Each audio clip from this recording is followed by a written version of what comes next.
ভাৰত চৰকাৰৰ এটা সৰ্ববৃহৎ প্ৰতিষ্ঠান হৈছে ৰাষ্ট্ৰীয় ঘাইপথ প্ৰাধিকৰণ। ৰাষ্ট্ৰীয় ঘাইপথ প্ৰাধিকৰণৰ কেন্দ্ৰীয় চৰকাৰৰ যিটো বিভাগ, এই বিভাগটোৰ আচলতে কেনেকুৱা ধৰণৰ কৰ্মদক্ষতা তাৰ যদি আমি নমুনা চাওঁ সকলোৰে চকু কপালত উঠিব। আৰু আমি স্পষ্টভাৱে কিছু ভিজুৱেলছ দেখাম, যিসমূহ ভিজুৱেলছ হৈছে উজনি অসমৰ। যদি মই পূৰ্বে কৈছোঁ, যদি আপুনি উজনিমুৱা হয়, যদি নামনিৰ পৰা উজনিমুৱা হয়, এক ভয়ংকৰ পৰিৱেশৰ সন্মুখীন হ'ব, বিশেষকৈ যোৰহাটৰ পৰা জাঁজিলৈকে। মই ৩৭ নং ৰাষ্ট্ৰীয় ঘাইপথৰ কিছু ভিজুৱেলছ দেখাম। আৰু এইটো ঘাইপথ এই মুহূৰ্তত 4 লেনযুক্ত ঘাইপথলৈ আচলতে সম্প্ৰসাৰণ কৰা হৈছে 2014 চনৰ পৰা। আজি তাৰিখত 2024, সুদীৰ্ঘ 10টা বছৰ সম্পূৰ্ণ নিৰ্মাণ কাৰ্য চলাই আছে। কিন্তু নিৰ্মাণৰ নামত কি হৈছে, কেৱল ইটোৰ পাছত সিটো কোম্পানী সলাইছে আৰু যিসমূহ পথসমূহ আচলতে পথত আজি তাৰিখত যাব নোৱাৰা এটা অৱস্থা। আৰু বিশেষকৈ কিছু কথা ক'ব লাগিব যে যিসমূহ নিৰ্মাণকাৰী সংস্থাই আচলতে কাম কৰি হৈছে, সেই নিৰ্মাণকাৰী সংস্থাবিলাকৰ আচলতে কিমান কৰ্মদক্ষতা আছে তাৰ যদি আমি নমুনা চাওঁ, এটা কথা ওলাব যে যোৰহাটৰ যি অজন্তা বাইপাছৰ পৰা জাঁজিলৈকে বৃহত্তৰ যিটো অঞ্চল, এই যিটো পথ, এই 37 কিলোমিটাৰ পথত এই মুহূৰ্তত 10টাকৈ POP আচলতে বনোৱা হৈছে। আৰু যিসমূহ POP এই মুহূৰ্তত নিৰ্মাণ কৰা হৈছে অপৰিকল্পিত বুলি এক প্ৰকাৰে ক'ব লাগিব, যিহেতু POPসমূহ নিৰ্মাণ কৰাৰ পূৰ্বে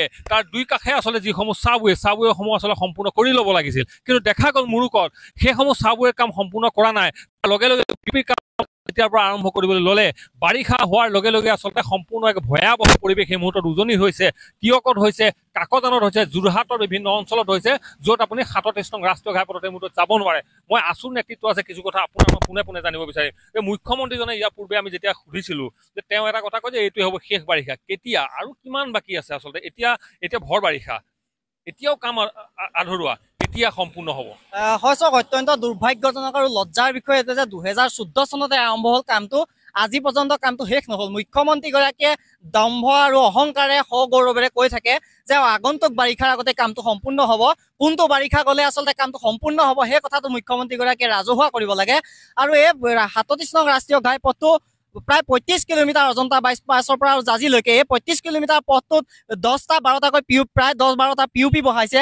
আৰু যিসমূহ এতিয়া বৰ্তমান সময়ত কাম কৰি আছে সেয়া হামুকীয়া আৰু লেহেমীয়া গতিত কাম চলি আছে, যাৰ পৰিপ্ৰেক্ষিতত আজি জীয়াতু ভুগিবলগীয়া হৈছে ইয়াৰ ৰাইজে, উজনি অসমৰ ৰাইজে। ইয়াৰ একমাত্ৰ সম্বলে যিটো মূল ঘাইপথ, এই ঘাইপথটো এনে দুৰৱস্থাই ৰাইজক কেনেকৈ জ্বলা-কলা খুৱাইছে এই কথাটো পুনৰ কোৱাৰ প্ৰয়োজন নাই। কিন্তু মই এটা কথা ক'ব বিচাৰিম যে অসমীয়া দেখাৰ কথা আছে, শুই থকা মানুহক জগাবলৈ ভাল, কিন্তু টোপনিৰ ভাও ধৰা মানুহক জগাবলৈ বেয়া। এই কথাটো যে সত্য প্ৰমাণিত কৰি আছে মুখ্যমন্ত্ৰীগৰাকী বা এই চৰকাৰখনে, এইটো বাৰম্বাৰ সেইটো কথা প্ৰমাণ হৈ গৈছে। ৰাস্তাত বৰ্তমান কাম কৰি আছে, চাবৱেসমূহ বনোৱা নাই তেওঁলোকে। একেলগে চাৰিওফালে যেতিয়া কাম আৰম্ভ কৰিছে, চাৰিওফালে বোকা সদৃশ পৰিৱেশ, ইয়াৰ ৰাস্তা নে পথাৰ একো ধৰিব নোৱাৰা এটা অৱস্থা হৈ আছে। তেনে ক্ষেত্ৰত অসমৰ ৰাইজে যি বা উজনি অসমবাসীয়ে যি জীয়াতু ভুগিছে, মুখ্যমন্ত্ৰীগৰাকীক আমি ইয়াৰ পৰা এটা কথা প্ৰশ্ন কৰিব বিচাৰিছোঁ, কোনটো বাৰিষা গ'লে কামটো শেষ হ'ব, কেতিয়া সম্পূৰ্ণ কৰিব পাৰিব, আমাক সেই কথাটো লাগে। কাম কেতিয়া শেষ হ'ব নহয়, আমাক কাম কোনটো সময়ত শেষ কৰিব পাৰিব এই কথাটো কওক। আৰু যদি নোৱাৰে সগৌৰৱে ঘোষণা কৰক যে কামটো কৰিব পৰা নাই, আমি দুখিত। কাৰণ এইকাৰণে এই কথাকেইটা ক'বলগীয়া হৈছে।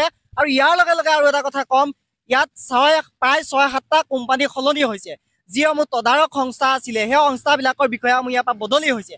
আমি কওঁ যে মুখ্যমন্ত্ৰীগৰাকীয়ে এটা ভূমিকা লওক, কেন্দ্ৰীয় মন্ত্ৰীগৰাকীৰ লগত আলোচনা কৰি তীব্ৰ গতিত কাম কৰাৰ লগতে ইয়াৰ পৰা বদলি হৈ যোৱা সেই বিষয়াসমূহৰ ওপৰত তদন্ত কৰিব লাগে। কাৰণ তেওঁলোকৰ অমনোযোগিতাৰ ফলত আজি ৰাইজে জীয়াতু ভুগি আছে।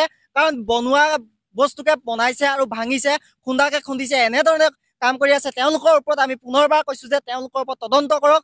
অতি গুৰুত্বপূৰ্ণ বিষয় যে বনোৱাকে আচলতে বনাই থকা হৈছে। পূৰ্বৰ যিসমূহ কোম্পানীয়ে আচলতে ইয়াত নলা নিৰ্মাণ কৰিলে, সেই নলা আজি ভাঙি নতুনকৈ বনাইছে।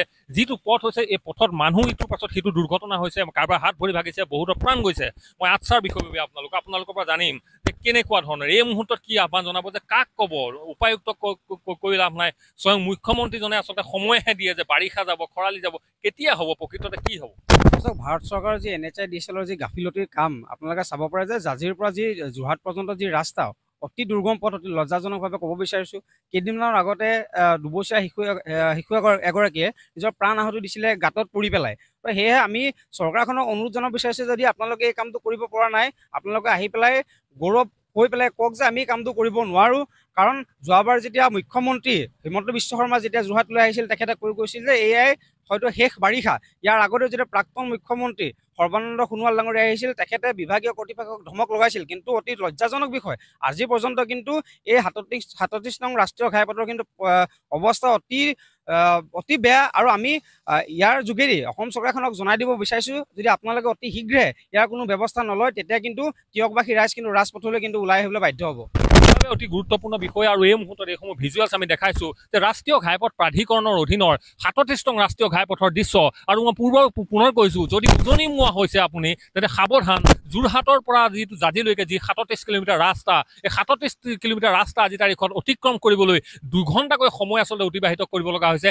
একাঠলৈকে বোকা, গাড়ীৰ আচলতে আইনালৈকে বোকা এই মুহূৰ্তত এটা পৰিৱেশ। আৰু এইসমূহ পৰিৱেশ এই স্থানৰ পৰা ৰাজ্যখনৰ মুখ্যমন্ত্ৰীজনৰ দৃষ্টিগোচৰ কৰিব বিচাৰিছোঁ।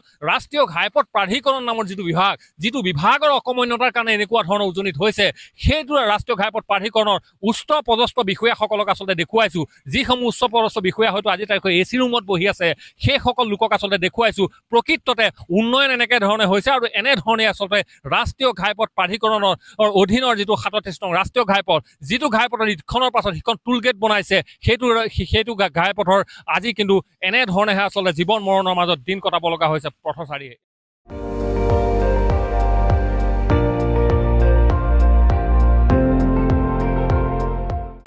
আপুনি চাই আছে ND24, সৰ্বশ্ৰেষ্ঠ নহয় সৰ্বোত্তমৰ দৌৰ।